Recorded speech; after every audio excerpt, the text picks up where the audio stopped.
Today is the 7th day of July 2024. It is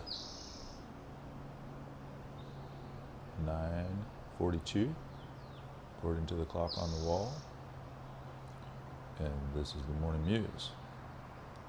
So the Muse has actually had a hold of me for a while this morning, and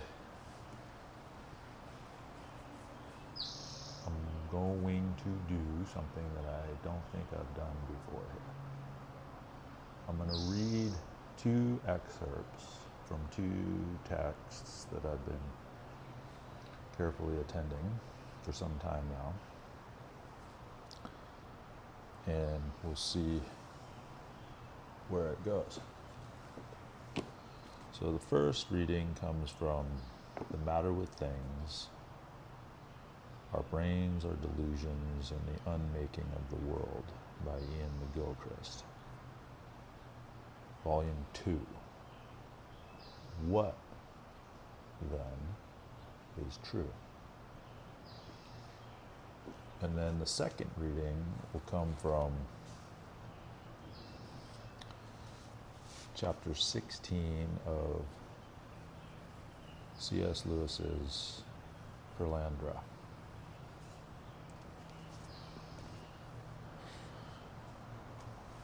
So from chapter 25 here,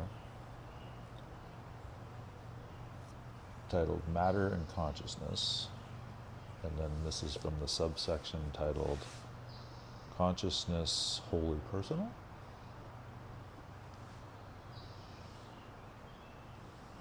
Sentience was never our private possession, writes David Abram.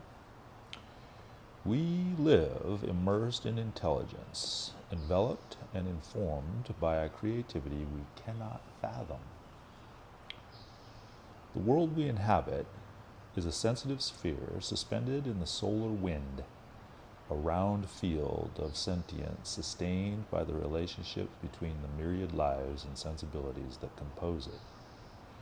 We come to know more of this sphere, not by detaching ourselves from our felt experience, but by inhabiting our bodily experience all the more richly and wakefully, feeling our way into deeper contact with other experiencing bodies, and hence with the wild, intercorporeal life of the earth itself.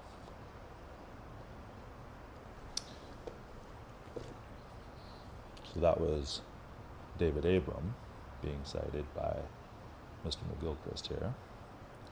So McGilchrist goes on and says, suppose that I am right and that everything is ultimately part of one consciousness, that individual consciousnesses are never wholly separate from the whole, much as vortices in the stream or waves in the sea are visible, measurable and truly distinguishable, but not separate from the body of water in which they arise. Then the individual correctly perceives a self, but a self that is connected to the whole, wholly a self, and wholly part of the whole. To see the eddy as a separate entity from the river, or the wave as something additional to the sea, causes the self to become unstable, either wholly,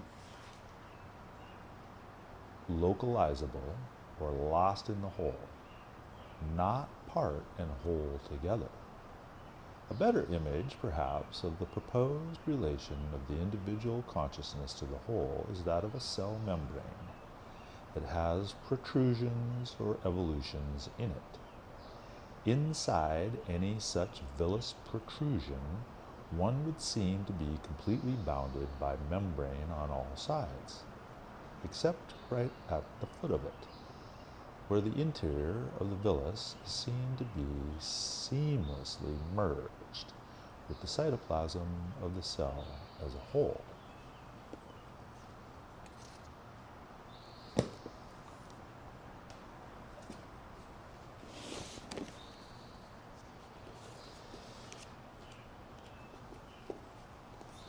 Mr. Lewis now.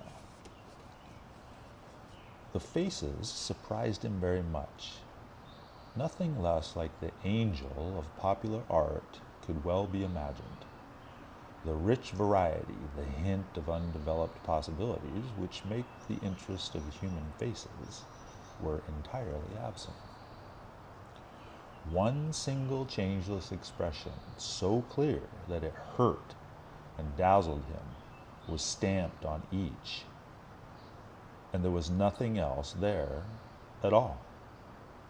In that sense, their faces were as primitive, as unnatural, if you like, as those archaic statues from Aina. What this one thing was, he could not be certain. He concluded in the end that it was charity, but it was terrifyingly different from the expression of human charity, which we always see either blossoming out of or hastening to descend into natural affection. Here there was no affection at all, no least lingering memory of it, even at 10 million years distance, no germ from which it could spring in any future, however remote. Pure, spiritual, intellectual love shot from their faces like barbed lightning. It was so unlike the love we experience that its expression could easily be mistaken for ferocity. Both the bodies were naked, and both were free from any sexual characteristics, either primary or secondary. That one would have expected. But whence came this curious difference between them? He found that he could point to no single feature wherein the difference resided, yet it was impossible to ignore. One could try, Ransom has tried 100 times, to put it into words. He has said that Malacandra was like rhythm, and Purlandra like melody. He has said that Malacandra affected him like a quantitative, Purlandra like an accentual meter. He thinks that the first held in his hand something like a spear, but the hands of the other were opened, with the palms toward him. But I don't know that any of these attempts has helped me much. At all events, what Ransom saw at that moment was the real meaning of gender. Everyone must sometimes have wondered why, in nearly all tongues, certain inanimate objects are masculine and others feminine. What is masculine about a mountain or feminine about certain trees? Ransom has cured me of believing that this is a purely morphological phenomena, depending on the form of the word. Still less is gender an imaginative extension of sex. Our ancestors did not make mountains masculine because they projected male characteristics into them. The real process is the reverse. Gender is a reality, and a more fundamental reality than sex. Sex is, in fact, merely the adaptation to organic life of a fundamental polarity which divides all created beings. Female sex is simply one of the things that have feminine gender. There are many others, and masculine and feminine meet us on planes of reality where male and female would be simply meaningless. Masculine is not attenuated male, nor feminine attenuated female. On the contrary, the male and female of organic creatures are rather faint and blurred reflections of masculine and feminine. Their reproductive functions, their differences in strength and size, partly exhibit, but partly also confuse and misrepresent the real polarity. All this Ransom saw, as it were, with his own eyes. The two white creatures were sexless, but he of Malacandra was masculine, not male. She of Purlandra was feminine, not female. Malacandra seemed to him to have the look of one standing armed at the ramparts of his own remote archaic world. In ceaseless vigilance, his eyes ever roaming the earthward horizon whence his danger came long ago. A sailor's look, Ransom once said to me. You know, eyes that are impregnated with distance. But the eyes of Purlandra opened, as it were, inward, as if they were the curtained gateway to a world of waves and murmurings and wandering airs, of life that rocked in winds and splashed on mossy stones, and descended as the dew, and arose sunward in thin-spun delicacy of mist. On Mars, the very forests are of stone. In Venus, the lands swim. For now he thought of them no more as Malacandra and Purlandra. He called them by their Tellurian names. With deep wonder he thought to himself, my eyes have seen Mars and Venus. I have seen Ares and Aphrodite.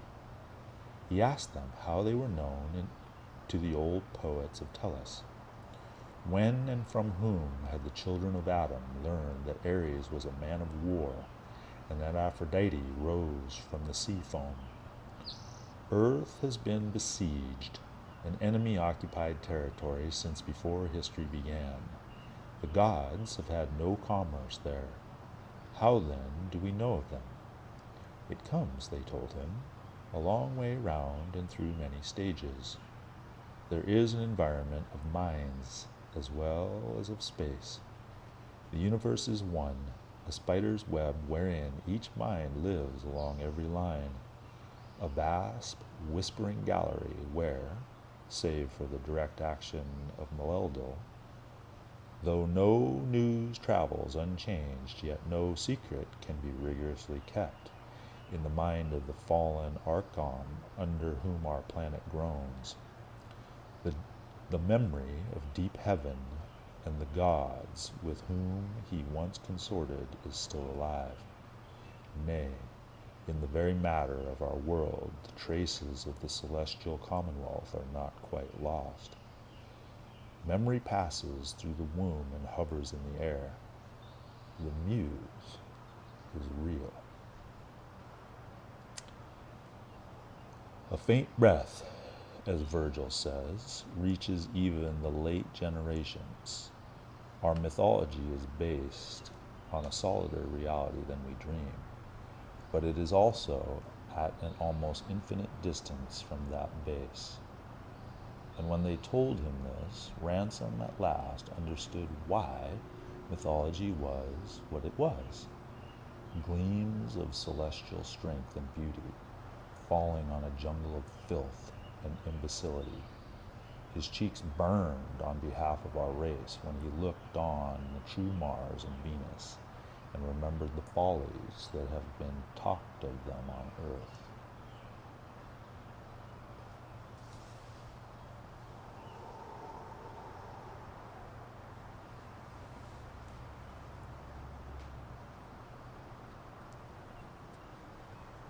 So I think it was in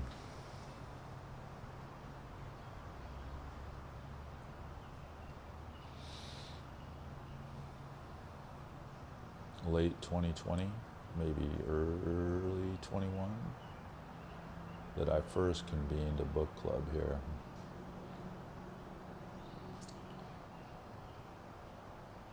And it's been a long way around, for sure.